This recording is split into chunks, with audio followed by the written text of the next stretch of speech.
Selamat malam, salam sejahtera. Terima kasih karena bersama dengan saya di Nazilin Unity Channel. Sejak akhir-akhir ini, Anwar Ibrahim menunjukkan prestasi yang luar biasa. Dalam kepimpinan Datuk Seri Anwar Ibrahim, macam-macam yang baru berlaku. Bahkan, macam-macam transformasi telah berlaku. Yang paling ketara sekali ialah bagaimana SPRM, PDRM, LHDN, dan pihak-pihak berkuasa yang lain menjalankan tugas dengan begitu luar biasa sekali. Kita mulakan dengan SPRM. SPRM bertindak begitu agresif sejak kebelakangan ini dengan pendedahan-pendedahan, kes-kes berprofil tinggi yang disebut sebagai jerung besar. Jerung-jerung besar yang mula ditangkap, didakwa dan didedahkan. Kalau sebelum Datuk Seri Anwar Ibrahim menjadi Perdana Menteri, pernah juga kita dengar jerung-jerung besar, tetapi amat jarang. Yang selalu kita dengar, bilis-bilis kecil didakwa dan dihukum. Tapi jarang sekali kita mendengar jerung-jerung besar yang ditangkap, didakwa. Ini menyebabkan rasuah seperti tidak ada penghujung, yang menjadi seperti penyakit barah di Malaysia. Selain daripada itu, PDRM juga bertindak dengan luar biasa, hebat dan mantap. Sehingga kan banyak juga tangkapan-tangkapan yang hebat-hebat berlaku. Terkini, Ketua Polis Pulau Pinang menyatakan bahawa beliau tidak sekali-kali akan takut. Lihat, inilah yang berlaku apabila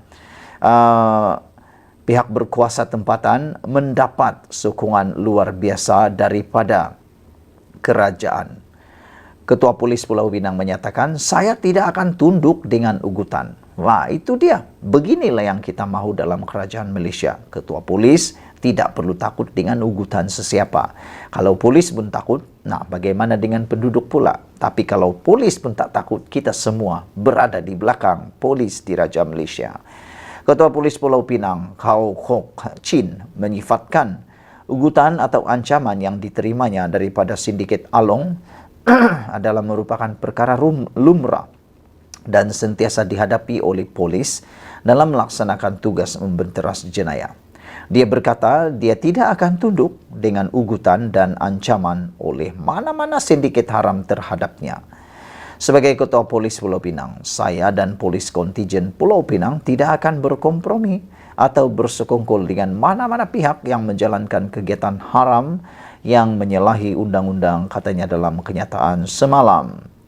Katanya pihaknya juga akan terus mengambil tindakan yang lebih tegas terhadap mereka yang mengugut atau mengancam dirinya maupun polis kontijen Pulau Pinang.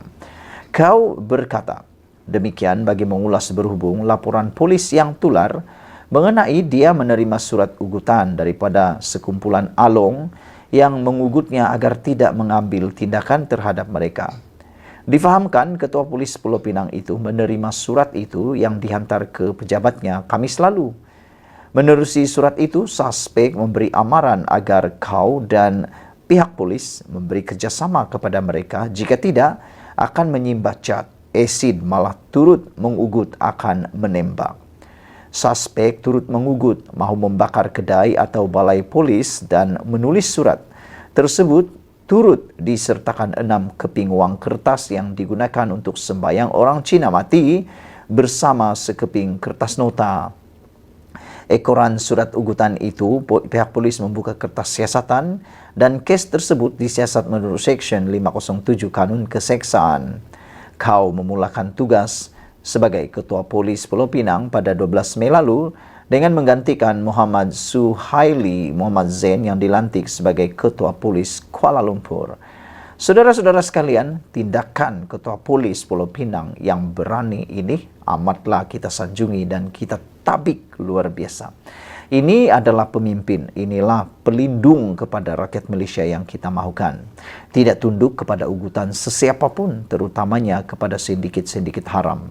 Sebab apabila polis menjadi berani, rakyat pun akan turut menjadi berani. Dan tidak boleh dimanjakan sebenarnya sindiket-sindiket seperti ini. Terima kasih PDRM kerana anda sanggup berkorban, sanggup berisiko untuk menyelamatkan Malaysia.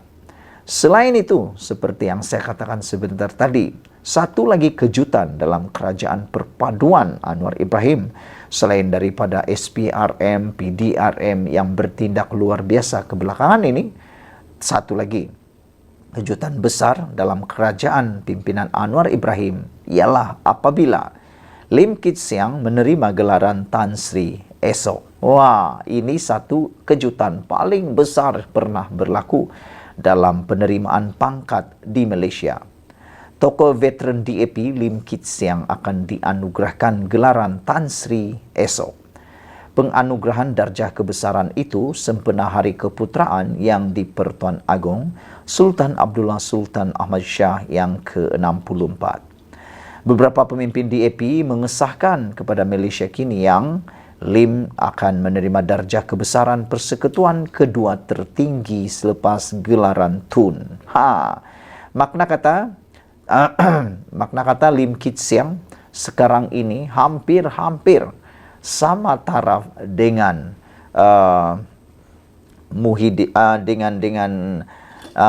Tun Mahathir. Kerana Tun adalah yang paling tinggi, Tan Sri adalah yang kedua tertinggi di Malaysia. Dalam kumpulan WhatsApp DAP, ramai yang telah mula mengucapkan tahniah kepadanya, kata seorang pemimpin parti itu kepada Malaysia kini. Lim, 82 tahun, bakal menjadi pemimpin DAP pertama yang dianugerahkan gelaran Tan Sri. Dasar DAP adalah pemimpinnya tidak menerima sebarang gelaran ketika memegang jawatan. Setakat ini, hanya beberapa pemimpin parti itu yang menerima gelaran Datuk. Seorang anggota Jawatan Kuasa Eksekutif Pusat CEC DAP berkata, memandangkan Lim Guan Eng telah bersara daripada menjadi ahli parlimen, dia boleh menerima gelaran jika mendapat kelulusan parti. Semalam, bekas ahli parlimen DAP Jeff Oy turut memuat naik gambar Lim dengan seorang pegawai Istana Negara ketika raptai upacara penganugerahan. Walaupun tidak lagi bertanding pada PRU15, Lim terus mengikuti perkembangan politik semasa dan mengutarakan pandangan menerusi kenyataan media yang dibuatnya. Sepanjang penglibatan selama berdekad dalam politik, dia memegang jawatan rekod sebagai individu yang paling lama memegang jawatan Ketua Pembangkang, iaitu selama 28 tahun untuk 3 tempoh berbeza, iaitu Januari 1974 hingga Jun 1975, November 1975 hingga November 1999, dan Mac 2004 hingga Februari 2008. Sepanjang tempoh itu, Lim menjadi wakil rakyat di 8 kawasan parlimen di 5 negeri, kecuali antara 1999 hingga 2004, apabila dia tewas di Bukit Bendera di tangan Setiausaha Agung Gerakan ketika itu, Chia Kwang Che. Dalam DAP pula, Lim mendaki hierarki parti sehingga menjadi pengerusi kebangsaan pada tahun 1999. Dia kemudian meletakkan jawatan dan memainkan peranan sebagai penasihat. Lim memutuskan untuk bersara daripada politik pada tahun lalu setelah tidak bertanding dalam pemilihan CEC dan jawatan di peringkat negeri.